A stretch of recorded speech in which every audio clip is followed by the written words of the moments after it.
Il y a plusieurs mois, je suis entrée dans une relation privée avec une personne et j'avais une vision très spécifique de ce que pour moi devait représenter une relation privée ou disons une relation amoureuse, pour parler en des termes communs.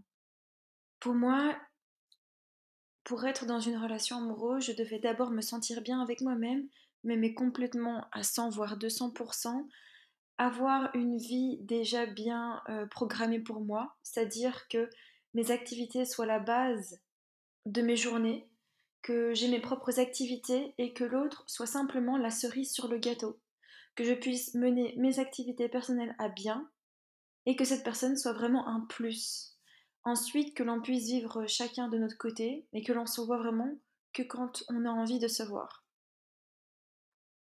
Et je me suis rendu compte en vivant cette expérience que les choses étaient très différentes pour moi parce que je vivais des difficultés au niveau de l'attachement et qu'en fait, le mieux peut-être pour moi n'était pas de me priver d'une relation amoureuse et de d'abord guérir moi de mon côté avant de me lancer dans une relation amoureuse, mais plutôt de me découvrir moi-même à travers une relation amoureuse, me rendre compte de mes difficultés, de mes problèmes, de mes blessures, de mes doutes et incertitudes, et d'apprendre en fait à grandir et à guérir à travers cette relation amoureuse avec cette personne.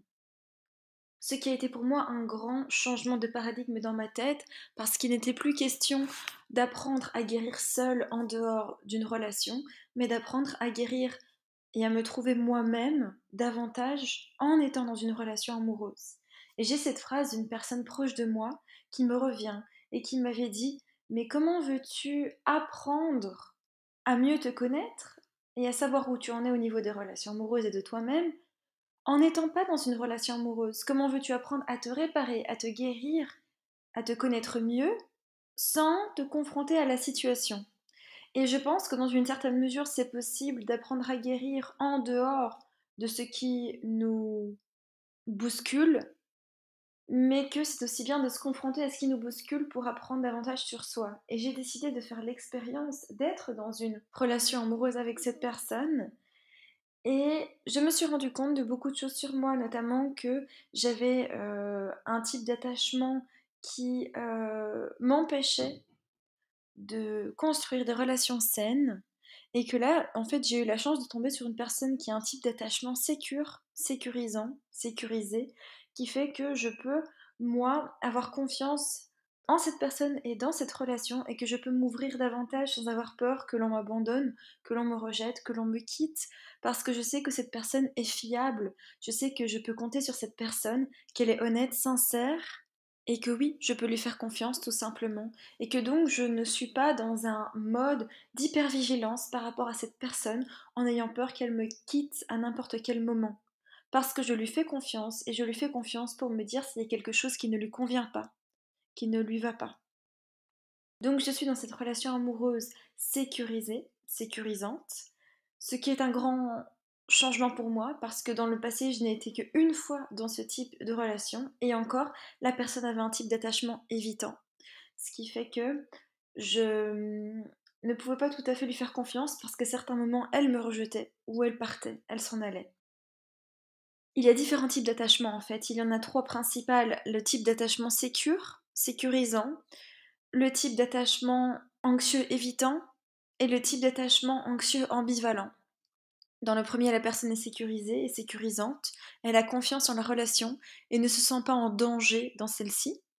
Elle a des facilités à s'ouvrir à l'autre et à se montrer telle qu'elle est. L'anxieux évitant aura tendance à fuir la relation, fuir l'attachement, parce qu'il a peur du lien, il a peur de la proximité émotionnelle avec l'autre. Et l'anxieux ambivalent est une personne qui part et qui revient, on va dire, qui veut s'attacher mais qui a peur. L'anxieux évitant évite la relation et l'anxieux ambivalent est dans un processus d'aller et de retour, comme un élastique qui se tend et qui se détend. Il vient vers l'autre et puis repart, vient vers l'autre et puis repart de manière ambivalente. Et puis il y a aussi une quatrième sorte, le type d'attachement désorganisé, mais ça c'est plutôt, de ce que j'ai compris, lié à des maladies psychiatriques et psychologiques vraiment plus importantes. Du coup, cette personne est la première vraie relation sécurisante que j'ai jusqu'à présent.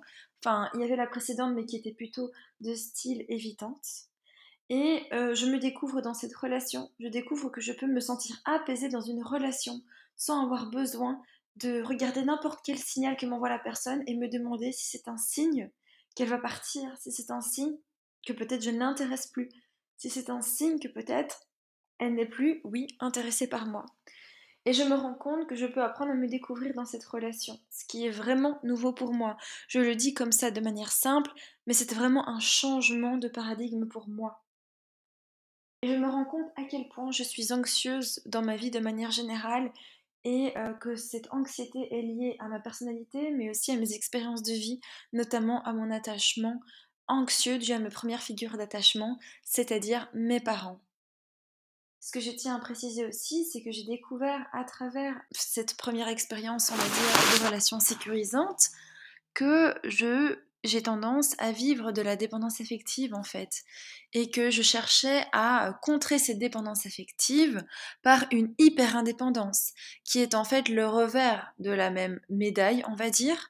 D'un côté, un extrême, c'est la dépendance affective, et l'autre extrême, c'est l'hyper-indépendance affective, si je puis dire, qui est le fait de ne pas se mettre en relation avec autrui, que ce soit au niveau amoureux, au niveau amical ou autre, de vouloir se voir et se percevoir comme indépendant et comme n'ayant pas besoin des autres, au point que on évite de se mettre en relation avec autrui parce que on n'a pas besoin d'autrui.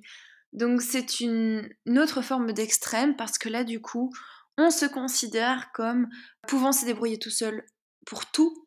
Et donc on voit en fait les relations sociales comme servant une utilité. Et si on n'a pas besoin des autres, alors pas besoin de relations sociales. Et dans mon cas, c'était plutôt amoureuse.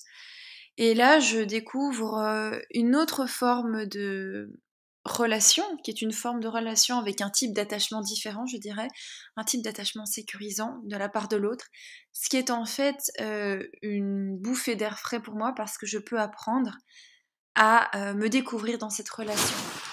Donc, un grand changement pour moi, c'est de me rendre compte que je ne suis plus obligée de régler tous mes problèmes seule, sans me confronter à la vie quelque part, juste à moi-même, à mes réflexions, donc en étant beaucoup plus dans le mental, mais que je peux apprendre à me connaître en étant dans une relation sans qu'elle soit parfaite en fait, parce que la relation n'a pas besoin d'être parfaite, elle n'a pas besoin d'être directement ou complètement, entièrement cet idéal que je m'imaginais de prime abord. Et ça change tout pour moi en fait, parce que du coup, oui, on est tous dépendants à un certain niveau. Au niveau affectif, le tout est de savoir si ça nous handicape dans notre vie de tous les jours.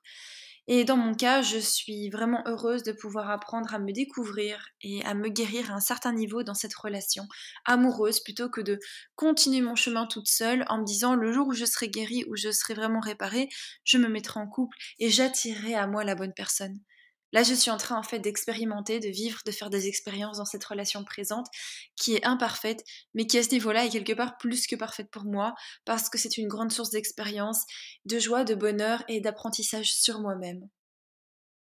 Je voulais vraiment partager ça parce que je trouve ça très important et que je ne dois pas être la seule, à mon avis, à vivre ce type de situation.